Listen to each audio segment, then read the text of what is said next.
Selamat sejahtera kepada semua. Saya Shantia TV, anak perempuan Venugopal dari pelajar tahun 2 UTM. Nombor matrik saya ialah A20BS5017. Saya ingin menyampaikan refleksi bagi setiap bab subjek penghayatan etika dan peradaban. Subjek ini telah banyak membantu saya untuk berfikir dengan lebih matang dalam setiap situasi. Saya juga sedar betapa pentingnya pembelajaran ini supaya seseorang itu mempunyai etika dan adab dalam setiap perkara yang mereka lakukan. Saya berasa amat bersyukur apabila diberikan peluang untuk mempelajari subjek ini, tambahan lagi dengan mendengar olahan dan cerita-cerita yang dikaitkan dengan tajuk kami daripada pensyarah, kerana ia sedikit sebanyak telah membantu saya untuk menjadi seorang insan yang lebih bertanggungjawab dan beretika walau di mana saya berada. Berdasarkan bab 1, terdapat banyak moral, nilai-nilai murni, kualiti serta kemahiran yang telah saya perolehi.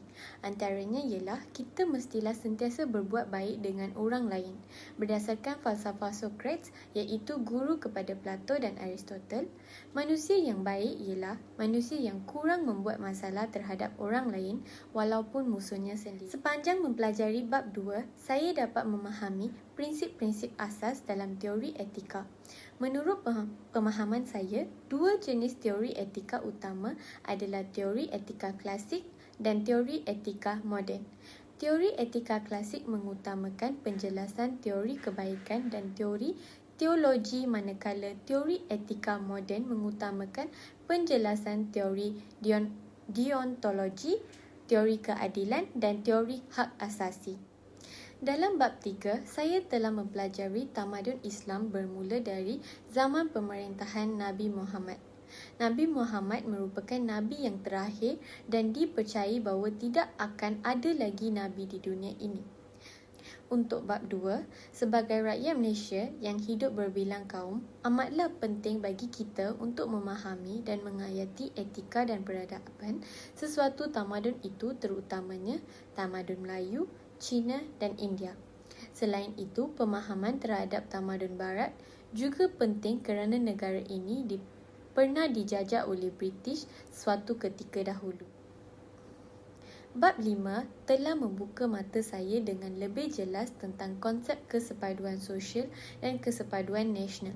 Saya juga dapat memperoleh banyak pengetahuan baharu tentang pentingnya kesepaduan di dalam sesuatu masyarakat.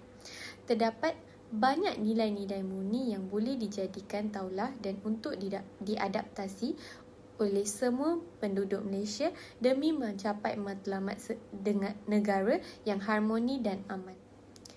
Bab 6 ialah membincangkan tentang sejarah, definisi dan konsep yang berkaitan dengan perlembagaan dan peranan perlembagaan Malaysia. Perlembagaan atau undang-undang ialah syarat sesebuah negara dipanggil negara yang patut dirujuk oleh setiap rakyat. Kita boleh dapat belajar dan menjelaskan tentang nilai-nilai murni keberanian dan bekerjasama yang ditunjukkan dalam kes Malayan Union. Seterusnya, bab 7 ialah kemajuan dalam penggunaan teknologi di Malaysia telah memberi revolusi kepada peradaban dalam budaya dan komunikasi kontemporari. Berdasarkan amalan kebebasan bersuara dalam konteks Malaysia telah memberi perspektif yang baik kepada saya setelah memahami kepentingannya yang sentiasa menjaga keharmonian dan keselamatan negara. Antara nilai-nilai yang diperolehi daripada bab 8 adalah nilai tanggungjawab sosial. Tanggungjawab sosial adalah keputusan yang diambil sebagai individu, pekerja, majikan, rakyat, profesional bahkan ahli politik memberi impak kepada persekitaran sekeliling mereka, sama ada persekitaran sosial atau persekitaran fizikal. Bagi bab terakhir, terdapat pelbagai nilai murni yang diperolehi daripada bab ini. Antaranya ialah kita haruslah sentiasa bersyukur dengan apa yang ada di sekeliling kita. Bab ini telah mengajar saya untuk terus bersyukur dengan perkara yang berada di sekeliling saya kerana dapat hidup dan tinggal di dalam situasi yang aman dan tenteram.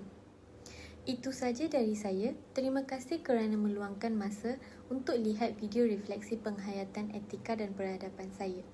Saya juga ingin berterima kasih kepada Dr. Nurhafizah binti Abdul Halim untuk memberikan saya peluang untuk menyampaikan refleksi bagi subjek ini. Sekian, terima kasih.